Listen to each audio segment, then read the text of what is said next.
Welcome to another broadcast of Truth Be Told. I'm your host, Tony Sweet, and along with your other host, Captain Ron. We have a great show for you guys today. We have Scott Wolter, who is a returning guest of Truth Be Told. He is a forensic geologist, and he was the host of History Channel America Unearthed, one of my favorite shows.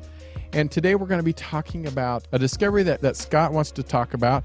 It's about the York Rite degrees of Freemasonry. And as always, it's going to be a great show. So hope you guys don't go anywhere. Please welcome to Truth Be Told. This is Scott Wolter. Scott, let me apologize for the music Tony played behind that because I was about to put a gun to my head during that. Jesus. No problem, guys. I got time. Whatever you need. Oh, hey, it was the Mickey Mouse Club. That was one of my favorite movies. So, okay, so we are excited to have you back. You've been on a couple times, and every single time it's one of my favorite shows because this man goes out. You know, a lot of people go and they read other people's research. They watch other people's programs. No, this guy is the one that goes out in the field to get the research, and he's the one that makes the movies and the TV shows. We sit here and do nothing. It's unbelievable. We don't. But that's, you know. But that's the fun part about it. But, well, Scott, we're glad to have you here because you have some new discoveries that we would like to talk about because we're all about the Freemasons and Freemasonry. So you had a discovery that you wanted to talk about, and then we'll just get into the conversation. Sure. You ready to go? Let's go. Let's hit it. All right, let's do it. Well, oh, boy. Well, you know, just back up just a little bit. Sure. You know, I didn't know about my own family's history with Freemasonry until the day after my dad died. He drowned in a scuba diving accident. It was very tragic and bad and all that stuff. But the day after he died, they cut this ring off that he always wore, and they gave it to me. And I looked at it, and I saw this curved sword with a five-pointed star in the middle. I thought, what the heck is that? And it was really, really worn, and you could barely even make it out. Well, it turns out it was my great-grandfather's ring that he passed on to my grandfather, who passed it on to my dad, and now I have it. And I went home and I asked my mom, I said, what is this thing? She said, oh, your dad was a Freemason. I go, what's that? Well, I was 22 years old. I had no idea what Freemasonry was about. And quite frankly, I forgot all about it until I got involved with the Kensington Runestone and the research associated with it. And the deeper I dug, the more I saw that Freemasonry and Templarism played a huge role in that story. And when I was doing America Unearthed and all those other shows that I've done, I decided, even though I had convinced myself that Freemasonry was not just interesting, but a really good thing, I didn't want to join because I didn't want people to think that I was biased, right? Mm-hmm. But what happened was the more I learned about Freemasonry and the craft, as they call it, the more impressed I was. And finally, in November 21st of 2015, I was raised as a Master Mason. Since that time, I have done the Scottish Rite. I'm a 32nd degree Scottish Rite Mason, and actually now I participate in 4 degrees, which is an absolute blast when new brothers come through and want to become Scottish Rite Masons. I'm one of the guys that helps them do that. Wait, in 3 years you went from 1 to 32 level? Yes. Unbelievable. Yes. Well, the reason I'm telling you this is I'm about this, and I want to tell you a little bit more, is I'm setting you up for this new discovery. And so just backing up a sec, when you become a Mason, you go through the first 3 degrees, the Entered Apprentice, the Fellowcraft, and then the Master Mason. And those 3 degrees are amazing degrees. In fact, one of the guys that was the sound guy with us on America Unearthed, he became so enthralled with the stuff we used to do on the show and I would talk about. He said, I want to know more about this. So he's going through right now. In fact, Wednesday he went through his Fellowcraft degree. So, but once you become a Master Mason in the first 3 degrees, you're good to go. You can be a Mason the rest of your life and not do anything else, and you're fully vested. You're on the squad. However, if you are a brother who is interested in seeking more light, and of course light is a code name for knowledge, you can go a couple of different routes. And basically they build off those first 3 degrees. So if you go the Scottish Rite branch, that's 29 additional degrees, plus that build off your first 3, that ends up being 32 degrees. There's another branch that you can go, which is called the York Rite, and this is the one that we're going to focus on tonight. But that is 10 additional degrees, plus what we call the Blue Lodge, the first 3 degrees, for a total of 13, and that's the York Rite branch. So there's a couple of different branches that you can pursue, and I've done both. And at the end of the York Rite, there are basically 3 groups of degrees in the York Rite. There's what they call the Royal Arch degrees, and there's 4 of those. Then there's the group in the middle that's called the Cryptic Council. And then the last 3 are what we call the Chivalric degrees, and at the very end, you are knighted as a Templar Knight. So, and I've done all those. And I'll tell you what, it's incredible, because one of the things that I learned as a result of not just this specific degree we're going to talk about tonight, but really in all of the degrees of the Scottish Rite, one of the things I've come to realize is that there are real historical truths embedded within these degrees, along with allegory, symbolism, and moral teachings. The difficult part is figuring out what's the real part and what's the allegory and the symbolism and so forth. But that's the beauty of Masonic degrees. And what I mean by that is that, of course, Freemasonry didn't start in 1717, the year 1717. It's thousands of years old. It's an ancient craft that goes back to the Egyptians and beyond. But the beauty of Freemasonry is that, unlike paper, which can burn and deteriorate, or even stone that deteriorates or can be broken, as long as there are human beings performing these rituals, this real historical embedded within the rituals will live on forever. And if you stop and think about it, it's a brilliant system. Does that make sense? Yeah, it makes total sense. Yeah.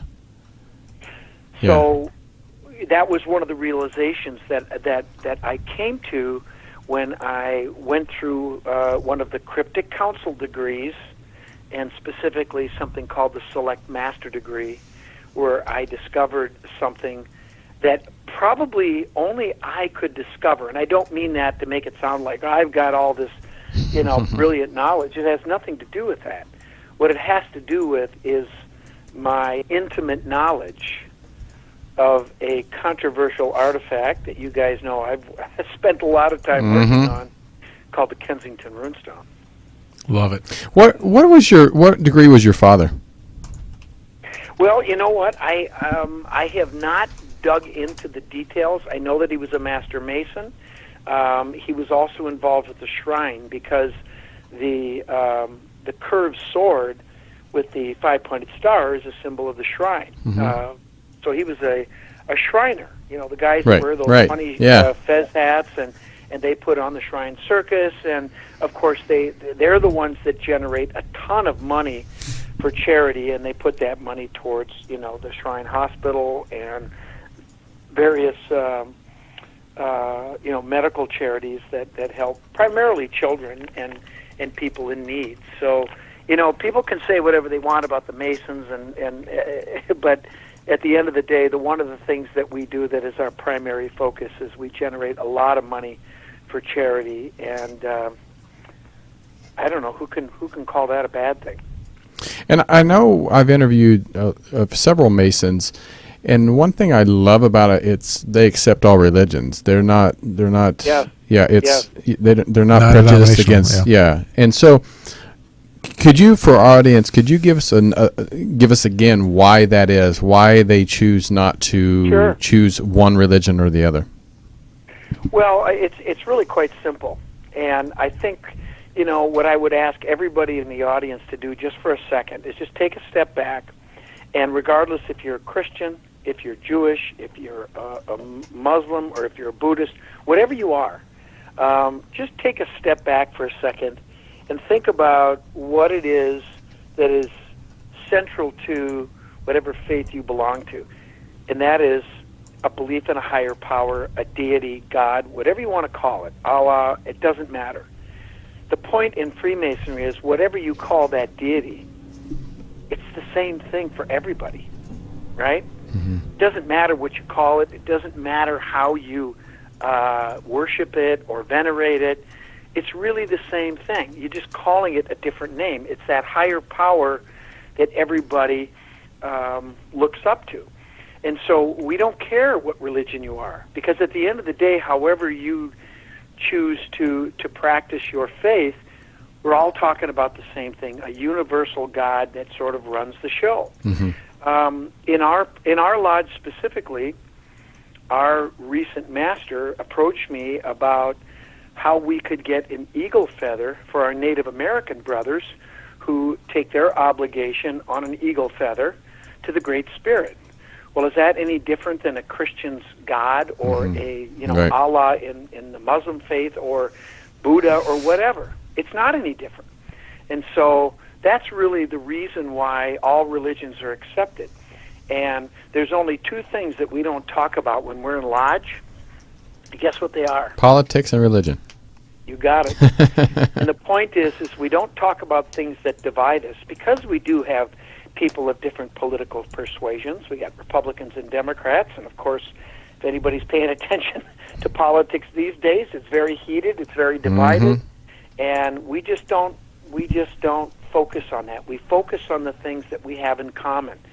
And, I mean, everybody knows this, but I think sometimes we forget that we're all brought into this life the same way. Maybe we don't come from the same economic status or same geographic location, but humans are humans. And we are going to live our lives. We're going to go through good times and bad times. But here's one universal axiom that we are all going to experience, and that is we're all going to die. Mm-hmm. And when that day comes,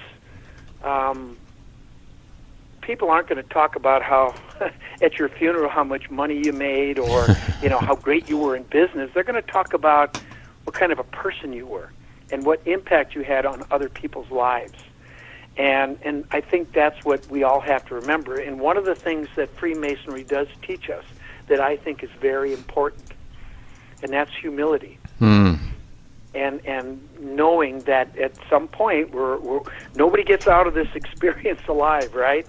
And Exactly. You don't have to dwell on it, but I think if you just sort of keep that in the back of your mind, it makes a difference in how you live your life, how you treat other people, and remembering that we are all equal when it comes right down to it. And that's pretty much it.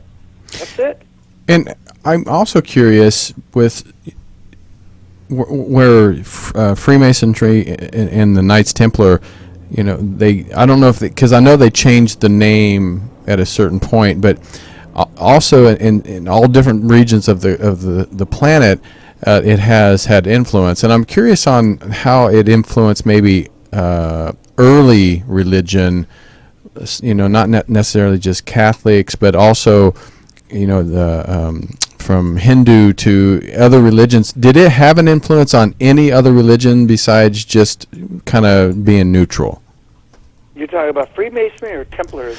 Well, we'll start with Freemasonry, and then if you know much about, I'm sure you do, but the Templar. Yeah, well, Freemasonry, I mean, the basic tenets of Freemasonry are found in all religions, in all faiths, and everybody around the world. I think a lot of people don't realize it, but Native Americans, for example, have their own secret society. It's called the Medewan in the northern Algonquin tribes. Mm-hmm. And it's not similar to Freemasonry. It's the same. Really? It's exactly the same. The basic tenets of Freemasonry are found in secret societies within native cultures all around the world. And one of those universal axioms, I mean, I'm not giving anything away when I say that the way that we move within the lodge Mm-hmm. mimics the movement of the sun.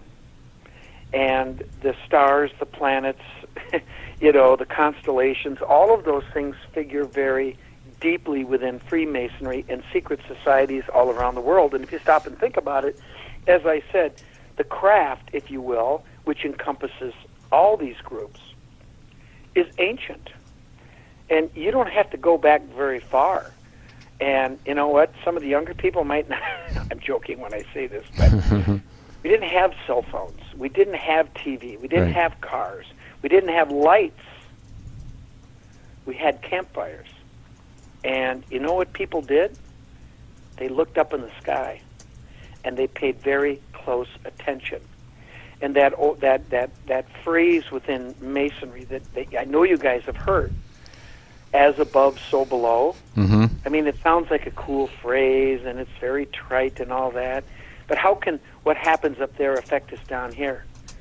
Well, it does in more ways than any of us realize. So, and again, when you go back in time and you think about these ancient cultures, half of their time was darkness, right? Right. And they weren't sleeping the whole time.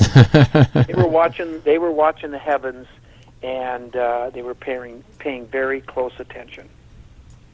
And could you, again, we've probably talked about this before, but it's always a good refresher as why the Egyptian culture was such a big influence on the Freemasonry.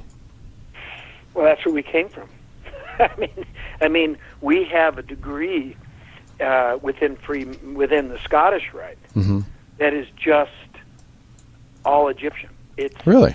and I don't want to give away too much, Right. but it is one of the most profound degrees, and I am honored to be part of that degree. Now, in the southern jurisdiction of the Scottish Rite, and there's the northern jurisdiction and the southern jurisdiction, and it's kind of interesting because it's not really dependent upon geography, although a lot of it is. But after a certain point, every state west of the Mississippi, including Minnesota, became the southern jurisdiction. And if you think about it, well, we're in the northern half. Don't think about it from a geographic standpoint. But in the southern jurisdiction, the 31st degree, which is the second to the last degree, is what we call the Egyptian degree. It's very profound, it's very meaningful, and when I went through it, it was like my head was spinning in a good way. And now I'm part of that degree, and it's coming up in our cycle here in Minnesota, and I'm excited for it. So, but to answer your question, Freemasonry, going back through the past, went right through Egypt, and a lot of what you see in Egyptian iconography when you go inside the temples or underground and the pyramids, and you see all these beautiful illuminated walls, Mm-hmm. and rooms. A lot of that is essentially Masonic degrees being played out. So I'm also curious, in the beginning of our country in America, how, a lot of our leaders and politicians were Masons. I think, 26 presidents or more? 36? 26. Something like that. 26, I think, is about. I Yeah. think Yeah. that sounds better. But I think the point that you're making, which is a point I make in a lot of my lectures. In fact, I gave a lecture yesterday at an engineering conference. I was talking about concrete, but the organizers said, we want to hear about some of your research, some of the other stuff. They all want to hear about that. And so I talked a little bit, about our founding fathers. Mm-hmm. And yes, it's true. I mean, these men think about this, guys, for a second. George Washington, Ben Franklin, Thomas Jefferson, Paul Revere, the vast majority of these guys that we call our founding fathers, that we have lionized in our society to the point of, near godlike status, right? Mm-hmm. These guys were like next to God. In our state capitol, or our in Washington, D.C., inside the Capitol building in the dome on the inside, we have something called the apotheosis of George Washington. And we learn all about these guys and all this great things that they did in the effort to found our country. And we also learned that they were all Freemasons. And the question that I have is, does the fact that these guys were Freemasons, does that have anything to do with their greatness? Of course, that connection is never made, and I would argue that it certainly does. Here's another interesting fact. Did you realize that the Declaration of Independence, the Constitution, and the Bill of Rights are Masonic documents? Yeah, I did know that. Yeah. Yeah, but they don't teach that in school. No. I think I Why learned not? it from you. But why not? It's and I'm not, expecting an answer, but it's a good question, right? And the reason is because there are certain powers that be. There are certain religious entities. It's not a surprise that the Roman Catholic Church is one of them. They don't want to advertise the positive aspects of Freemasonry. And if you stop and look at it and people say, well, why is that? Well, you have to understand history, and this is where the Knights Templar come into play. And what I find shocking, and how, the powers that be, or that academia, whoever it is that is publishing the information that they want the masses to see, doesn't talk about this. They know about it. They absolutely know about it, but they will not talk about the obvious connection between the persecution of the Knights Templar by who? A monarch of Europe, right? France. And the Pope. Mm-hmm. Right. And of course, for centuries, these two were commingling together. One would reinforce the other, and it was this cabal, if you will, that did what? Oppressed the common people. And ultimately, it was the Templars that they suppressed, outlawed, tortured, and burned. Now, what we read about with the put down of the Templars on Friday the 13th, 1307, is that the King of France, Philip the Fair, owed a lot of the money to the Templars, and that was the reason for the put down. Well, yes, that's true. But like everything in life that happens, it's usually more complicated than just one thing, right? Right. Well, the number one thing, you don't burn somebody because they owe you money. You burn someone because you're pissed. Right. You know what I mean? Right. I mean, that's taking it a little. You tortured them and then you burn them. So why did they do that? Well, it wasn't just about money. It was about ideology. And this is the thing that I discovered during my research, is that the Templars were not the good Catholics that everybody thought they were. In fact, they embraced a completely different ideology that was diametrically opposed to the patriarchal faith of the Roman Church. Wow. That's why they burned them, because they finally figured out what was really going on, and they realized if we don't do something soon, we're in trouble. And that ancient faith is called monotheistic dualism, and it goes straight back to Egypt. And I can tell you the guy that started the whole thing. His name was Akhenaten, the Egyptian pharaoh Akhenaten. Yeah. And he's another guy who was basically given a bad rap. And if you read anything about Akhenaten in Egypt, his title is the heretic pharaoh. Heretic has a negative connotation, right? Mm-hmm. Okay. Do you know what he did to get that title? Mm-mm. I'll tell you what he did. He changed the religion in Egypt from polytheistic dualism, a multi-god system, and we all know about a lot of those many gods in Egypt. But dualism is the concept of opposites in that ideology that helps keep things in balance. Male, female, heaven and earth, good, bad, light, dark, all of that stuff. But what he did is he changed it to monotheistic dualism, a single God in the heavens. And in his case, it was the rising sun. And what was interesting is the old religion venerated the setting sun, Amun-Ra.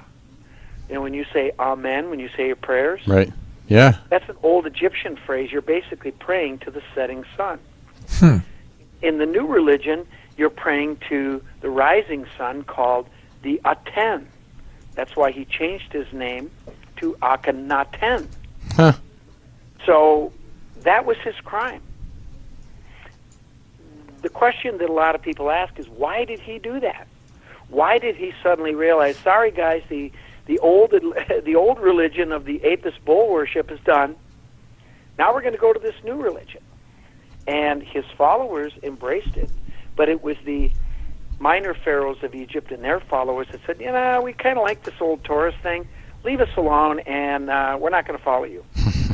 And so it caused a conflict, and eventually, when he died, his temples were destroyed, and his followers were driven out. We now call that event the Exodus. That is how that faith of monotheistic dualism made its way into Israel, what is now Israel and Jerusalem, and into the Hebrews, and ultimately into the craft. So, and there's a reason why he did it. It has to do with astronomy. I don't know if you want to get into it, but I could teach you that. I could teach the audience that. And when I got done, I would love to hear it. Just go, boom. I would love to hear it because I'm pulling up pictures as we're going. So, Okay. if you want to You're go, looking at Akhenaten, right? right? Yep. Okay, and you know King Tut, right? Yeah, of course. In fact, That it's was on his display son. here in L.A. right now. Right, absolutely. You know what? This is actually very good because it's timely for that very reason. So let me help you understand this.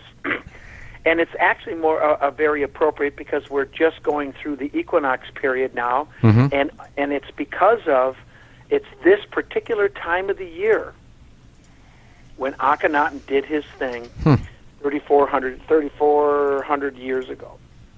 And basically what I'm talking about is something called precession of the equinoxes. Is that something you guys are aware of? Very I've much heard so. of it, yes. Okay.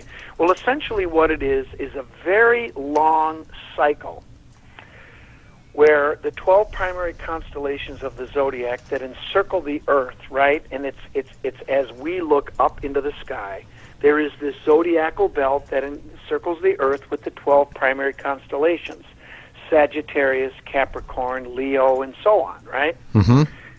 Now, what happens is, because of the Earth's wobble, on the morning of March 21st, the spring equinox, when the sun rises in the eastern sky, before it rises, when you look out to the horizon just before sunset, the zodiacal belt goes through the eastern sky, and there will be one of those 12 constellations in that sky above the horizon. And when the sun rises through it on the spring equinox, that is a sacred age. You with me? I'm Yep. with you so far. Okay. So when I was talking about the Apis bull worship that lasted a long time, hold that thought.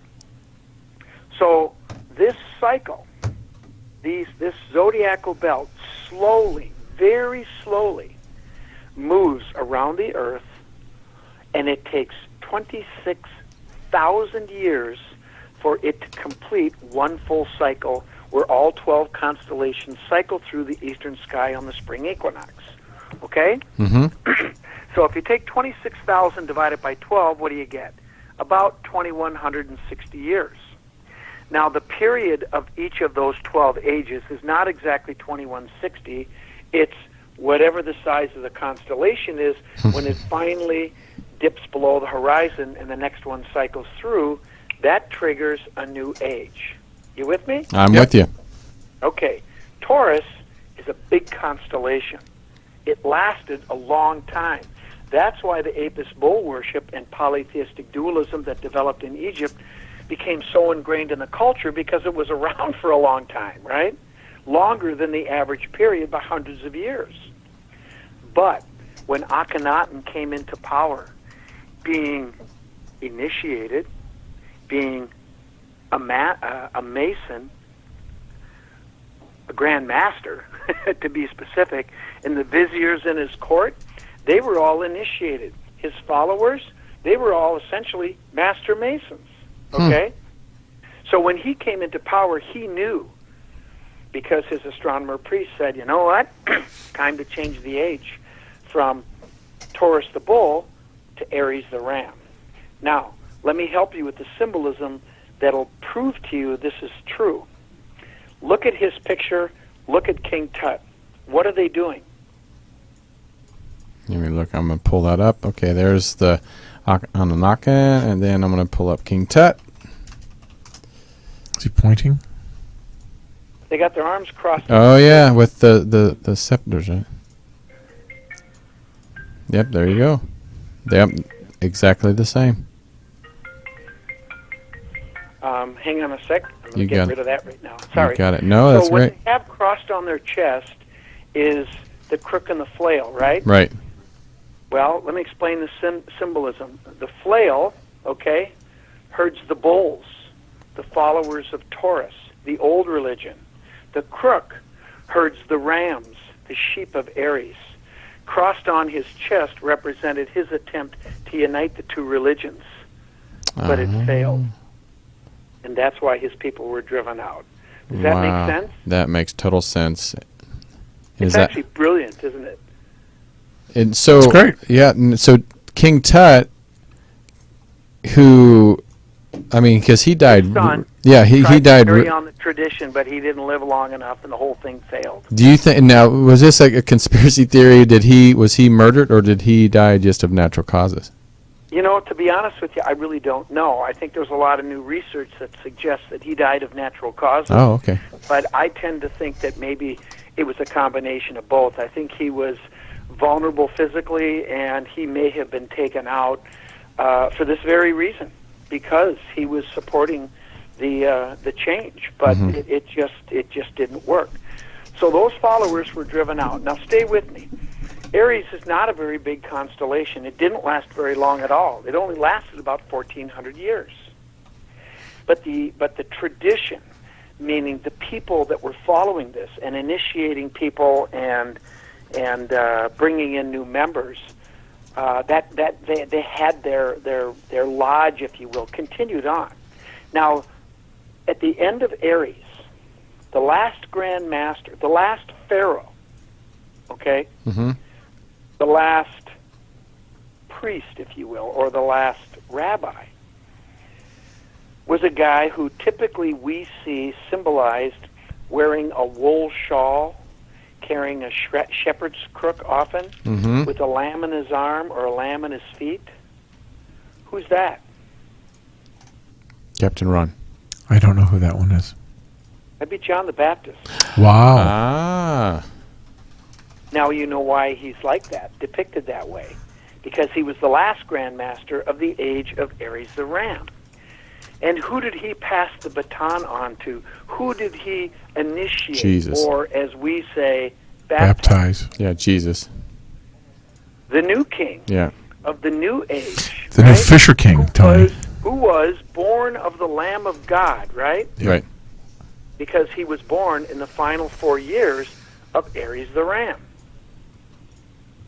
You follow me? I'm following you. I never knew that's what Lamb of God meant, but that makes Right. perfect sense now. Well, and so now you're starting to catch on. So who is he now? He becomes the Fisher King, right? Right. For the age of Pisces the Fish. He was the first Grand Master, the first Pharaoh, the first rabbi of the new age of Pisces the Fish. If you're a follower of Jesus, you're a follower of the fish, right? That's why they use the symbol of the fish all the time. Yeah. That's right. So Jesus is not necessarily important because of who he was, which was very important, but more importantly, when he was. You tracking all this? Yep. This is good stuff, isn't it? You know, I interviewed, I can't remember the gentleman's name, but it was a few years ago, and he wrote a book about saying that Christ was actually the great-grandson of Cleopatra. Oh, Ralph Ellis. Ralph Ellis, Brother Ralph. I know Ralph very well, and I tell you what, that guy does some incredible research. I think he reaches a little bit in some areas, but I tell you what, that guy... Do you think there's any truth to that? I think there is, yeah. Wow. Because these royal lines, they interconnect throughout time. I mean, Muhammad was a descendant of Jesus as well. These leaders throughout the Middle East, I mean, there's a lot more connecting threads there than people think. But hey, let's get back and finish the... Yeah, that's good, yeah. Okay? So now you understand Jesus and the reign of the Fisher King. Okay? Well, how long has it been since Jesus... 2,000 years. Time to switch again. Right. Yeah. And what happened in 2012? The solar, or the Mayan calendar ended. No. Yes, you're right. Ha ha! He thought I was wrong. I thought you were going to talk about that's awesome. Nice work. Somebody needs to make an apology here. Yep. Yeah, that'd be me. December 21st, 2012. You're 100% right. The age of Pisces ended in 2012. And the according age to of enlightenment tradition. begins. Now, the end of the Mayan calendar. This is what is so profound. Let me just tell you this to your audience and to you guys, and I'm not making this up. All of us alive today have lived through one of the most profound moments in human history, and nobody understands it. If you were alive in 2012, you lived through one of the most profound moments ever. And the reason is, it wasn't just the amazing thing that we happened to live through the time period of the change from one age to another. But did you know that it was the end of the 26,000-year-long cycle? No. In 2012. I did not. Think about that. The end of the Mayan calendar, that's what it means. Wow. But let me ask you this. What happens when one cycle ends? Another begins. Exactly. And I've worked with a lot of like psychics and spiritual people that say that the veil has thinned where more people have become more aware and see the truth and become more intuitive. How do you feel about that? I would say I agree with them 100%. And part of the reason is because what's amazing about this whole procession thing that is based in fundamentally, first and foremost, and as a scientist this is very important to me because everything I've just told you is based in science, right? This cycle has defined limits, and it's based in astronomy and science. Right. To me, I love that. But the part that is even more interesting and fascinating that I, quite frankly, don't understand, but I cannot deny that there's something to it, is this mystical, spiritual side of it that impacts human beings on this planet. And I'll give you an example. You've heard of prophecies, right? Oh, yeah, of course. Well, there are a lot of prophecies that are associated with this new cycle. By the way, what age are we starting right now? Aquarius. Exactly. That's what I was going to say with the 2012 thing. The feminine water bear, Yeah. right? Two rivers flowing together as one. That's the symbolism behind Aquarius, and it's the rise of the feminine. Good for you, Ron. If you stop and think about it, the last 2,000 years, this isn't a debate, this isn't trying to put down anybody's faith, but it's a fact. It's been a patriarchal society that we have lived in on this planet, and quite frankly, in my opinion, I don't think it's been for the good. I think that we have suffered. Putting women down here and us up here as men, I don't think that's been a good thing for us. No, not at all. But the prophecies of the New Age say that women are going to rise up, and I've been saying this for years, by the way. I wrote about this in Akhenaten in 2013. I wrote that book in 2012. That women are going to rise up and reach their equal and rightful place next to their consort man, and balance will be restored to the universe. And of course, what's happening right now. Right in this country, it certainly is. It's the movement Well, it's of the happening day. around the world, too. I was gonna You're say, seeing yeah. laws changing in some of these other countries that have really, in these Muslim countries that have been tough on women. Right. It's changing. We got a long way to go. We're not there yet, but things are changing. And this has been talked about, at least in the circles I run in, for a couple decades now. But there's more to it than that. Have you guys ever heard of the Malachy prophecy? I've heard of it. I don't know much about it. Okay. Well, Brother Malachy was a Cistercian monk, and just to remind your audience, the Cistercians were the white monks who were founded by Robert Molesme in 1098 at the first abbey in Citeaux, France. The next important figure in the Cistercian story was a guy by the name of Bernard de Clairvaux, who joined the Cistercians in 1113 with 30 family members. 30 family members in 1113. He founded the first daughter abbey at Clairvaux, and by the time he died in 1153, there were over 300 abbeys all across Europe into the Holy Land and beginning to go into Scandinavia. Okay? In his lifetime. His closest friend was Brother Malachy, who founded the first, he was from Ireland, and he ended up founding upon Bernard's suggestion, order really, to found the first Cistercian abbey in Ireland. I'll come back to that in a second. Bernard de Clairvaux in 1128 wrote the charter for the Knights Templar order. Wow. And the Pope signed a papal bull in January of 1129 at the Council of Troyes, and the Knights Templar were an official order in the eyes of the Church. Of course, they existed for a couple decades long before that, and they came out of traditions that go back thousands of years back into the craft. Hold that, so just know that. So Bernard was a pretty important guy. Now, when Malachy, who was not a Cistercian at the time, he wanted to make a pilgrimage to the Holy Land, and on his way from Ireland to the Holy Land, he stopped at Clairvaux, and that's where he met Bernard, and they became the best of friends.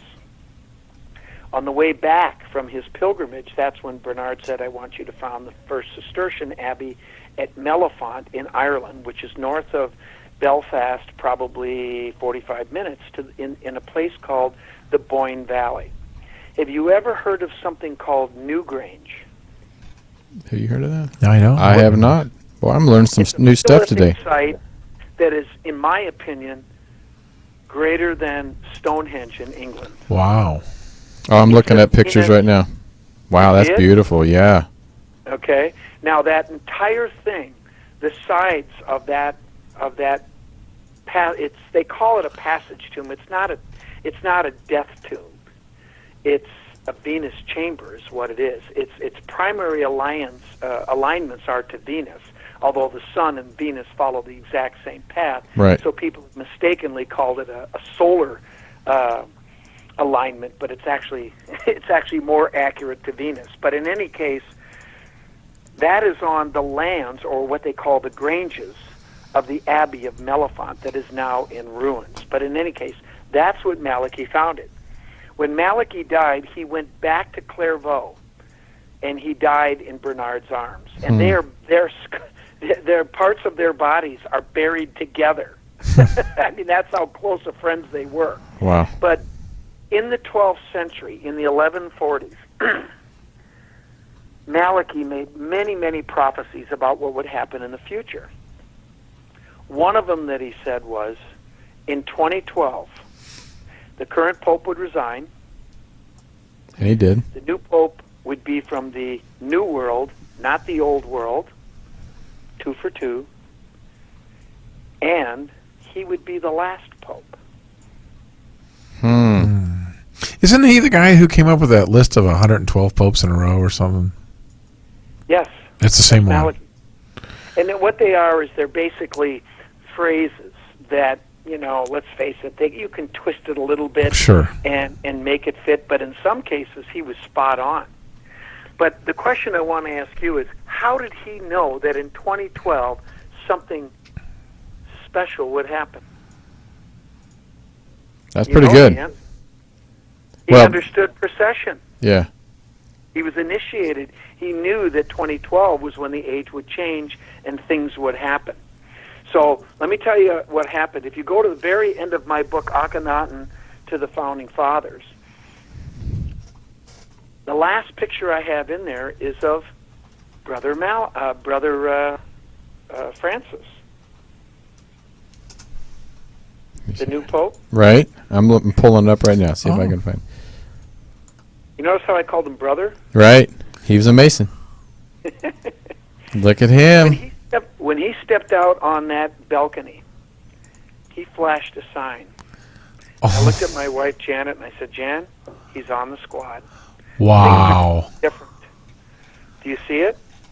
I'm looking for right now. Where are you at? Now I'm really want to see it. He's flashing the M sign. Francis. I've got a picture of it in my book. It's there. Yeah. He does it all the time. Does he really? Some people say it's an accident. It's not an accident. As soon as he came out there, he hadn't uttered a word. I said, Jan, he's on the squad. He's going to be different. You watch. And he's been making me look pretty smart ever since.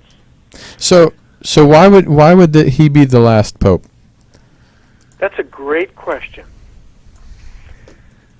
Well, I don't know why, but I have a theory.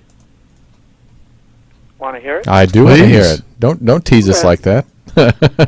So let's just say,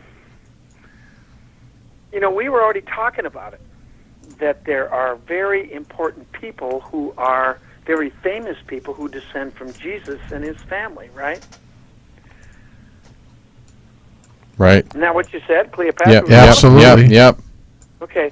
Well, if Cleopatra is a direct descendant, wouldn't he have had to be married? Exactly. Okay. Well, if he's married, that means that he had relations with his wife, right? Right. That means he was probably human, right? Exactly. Okay. Well, spoiler alert.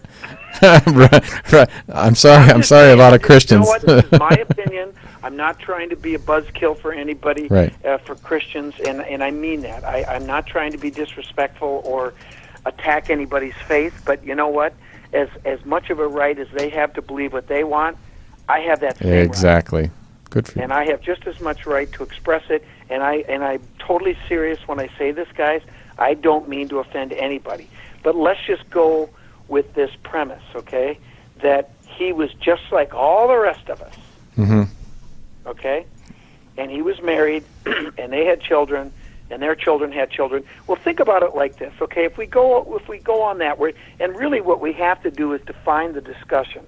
And Scott, real quick, Scott, we have 2 minutes, and unfortunately we're going to have to end, but keep going because we're going to have to you back at the end of this. Yeah. Gosh darn it. I'm sorry. No, I want to hear all this stuff. Invited me on. I'm going to just ramble on. It's not ramble. I'm sitting here glued to my seat, and I'm like, damn it.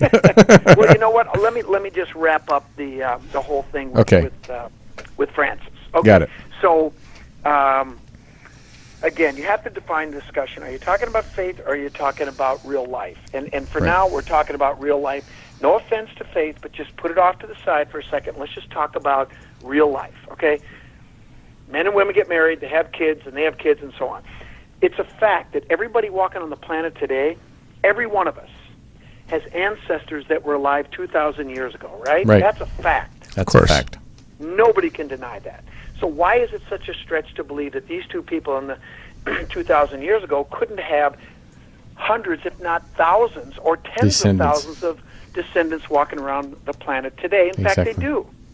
So what if one of those descendants could prove that they were human, a direct lineage to Jesus and Mary Magdalene, that was his wife, and said, I want to take back control of the Roman Catholic Church? You wouldn't need a pope, would you? Nope. I'm ready for it. I'm just saying. I'm ready for it. Possibility. Well, this should happen in our lifetime. We should know the answer to this one. Well, I kind of like what Francis is doing. I think he's doing a great job. I hope he just hangs in there and keeps going. He's a breath of fresh air. It makes sense, and quite frankly, our world needs to make some significant changes if we're going to survive. And I'm going to use it. Amen to that. That's my opinion. Again, I'm not trying to put anybody else's faith down, but that's right. I that's what I believe, and I'm sticking to it. Well, Scott, thank you so much. You always blow our minds every time you come on the show. We barely got started. I know. That's why you're going to have to be another part 4 because you. So go to scottwolteranswers.blogspot.com or I'll follow him on Twitter at Real Scott Wolter. And again, thank you so much for joining us again. You're always a pleasure. Guys, thanks for having me on. I appreciate it. I really do. And anytime you want to get together, we never got to the ritual code. We'll do that next time. Love to. Don't tease. All right. Thank you, sir. We appreciate you. Take care, Scott. All right. You bet. Bye. Bye-bye. All right, everybody. That was amazing. I loved it. He's always a great guest, and we hope you guys enjoyed it. So please join us on our YouTube channel. Subscribe. Please share it. We'd appreciate that. And leave comments. We'd always, good and bad. We'd love to hear. And follow us on all of our podcast, iTunes, iHeart, Spotify now, and Google Play. And then our website. Please go and see what we have there. We always put new stuff up there. We're trying to. All right. Anyway, until next time, we appreciate you. I'm Tony Sweet. Captain Ron. We'll see you at Contact in the Desert. Don't forget. Yes, Contact in the Desert in June. All right. Bye.